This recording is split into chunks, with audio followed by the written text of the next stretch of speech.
Hey, what's up, fam? I don't know. A majority of this week's chapter of My Hero Academia, chapter was it 219.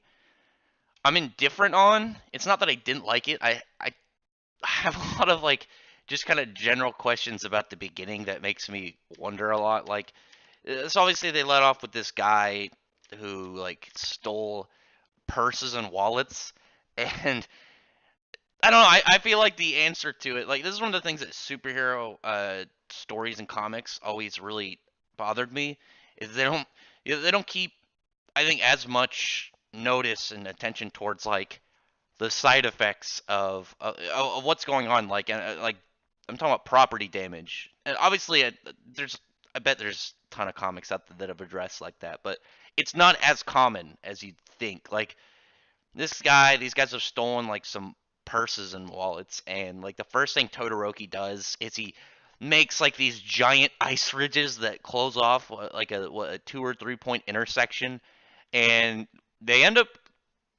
I'm not gonna be able to like state an exact number of money that probably cost in that whole chase of these villains, but I feel like the amount of money that these guys stole did not even equal close to probably the money that was damaged from catching them. I mean, it's not a bad thing, but it's just such a confusing bit in some ways in superhero stories when you think about that.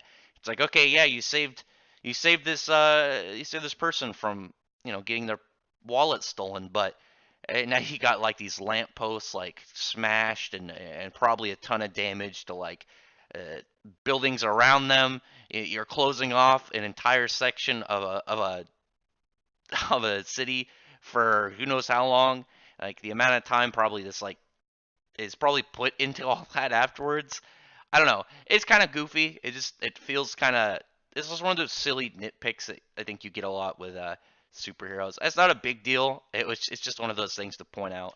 But I did like furthering with the villain.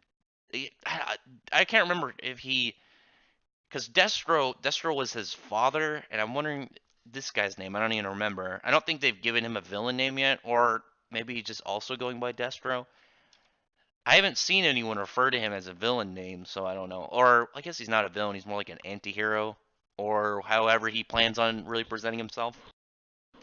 But I liked him when they caught this guy who's like a broker for the League of Villains, and just the weirdness of this pointy-nosed Mohawk man as he's like trying to talk to him, trying to bargain with him, like trying to just speak to him on the sense of a businessman, and then just afterwards where it's like, all right, let's start getting cracking. We're gonna figure out what breaks you. And I thought that was really interesting. Like he comes off as a pretty cool villain, and I said before, I think Horikoshi does better when he tries to do these much more grounded villains than do something like I don't think Bad Touch is that good. I I don't really find him compelling as a villain like at all. But I think his better ones, even though he's kind of like barely a villain, Gentle, and then obviously people love Stain. Overhaul, I don't know. I think Overhaul's like the hype dude that I don't think he deserves it as much in the series, but people like him, so whatever.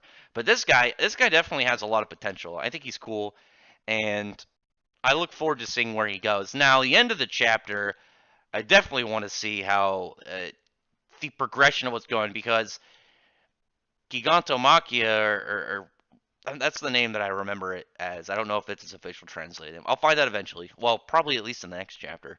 But it's the fact that he's now like smacking around all these League of Villains guys. It looks like he's disappointed with how strong they are, because he's like what like the one of the direct disciples of All for One, and he just doesn't like how things are being ran. I guess because with All for One in charge, definitely I think they'd be way more into it and more successful. Because this is only like what like a branch of the overall stuff, or at least like the one that he has Bad Touch run, and the Giganto just does not seem pleased at all with the way it's being like ran. It's just like they're living in like these shady kind of shitty areas. They're messing around. I think he's got the right idea. I think they need to get more structured. They need it more powerful, and he's going to be the guy to really kind of lay the hammer down on him. And I'm really curious to know what his quirk is going to be. If it's just going to be enhanced like strength or maybe like mass manipulation, like he's kind of like Mount Lady. Because one of the things I really wish that again didn't happen is Deku. I wanted him to be more toward just the super strength and then learn different ways to use it instead of the fact he's pretty much the Avatar. And one of the reasons I really was looking forward to it was because he looks like he's going to be definitely going against Giganto Machia, and he's fought people with weird powers.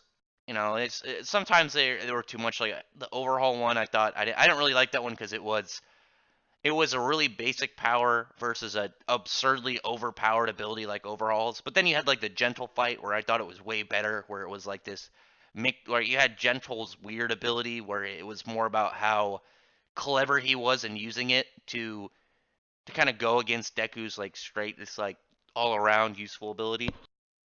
And I thought that was cool. But I do really want to see just like pure super strength versus super strength. And with muscular, yeah, muscular was his name. It was more like a warm up for what this would be of this guy who's a big deal clearly, and he's much more powerful than muscular. And just to see like Deku being pushed, I think on a straight strength level now would be really interesting. I don't think they're gonna have muscular 2.0, but I think this is gonna be much more like muscular was the warm up boss. Like play Legend of Zelda and you have like the mid level boss that is just like probably gonna have something to him that might relate to the main boss or the item you get in there. And that's what I feel like muscular really is in terms of Giganto. And definitely look forward to him. Like he looks cool. He has definitely some interesting bits to him. Like he's talking about here when he's like he's calling them tiny, and you actually can notice like what I can make out of. It doesn't like you don't get a really close up of his face. It looks like he's crying. It looks like there's some tears coming down, and he's upset of how the League of Villains is being ran without All for One in charge, and that's going to be pretty cool for his character. Is so that he's got more of a caring aspect to him, but much more of a caring for the villainy and the way that things like run efficiently. So I would say this chapter itself, most of it, like I said, I don't really care for because it was just like chasing purse snatchers. I'm like, okay, whatever.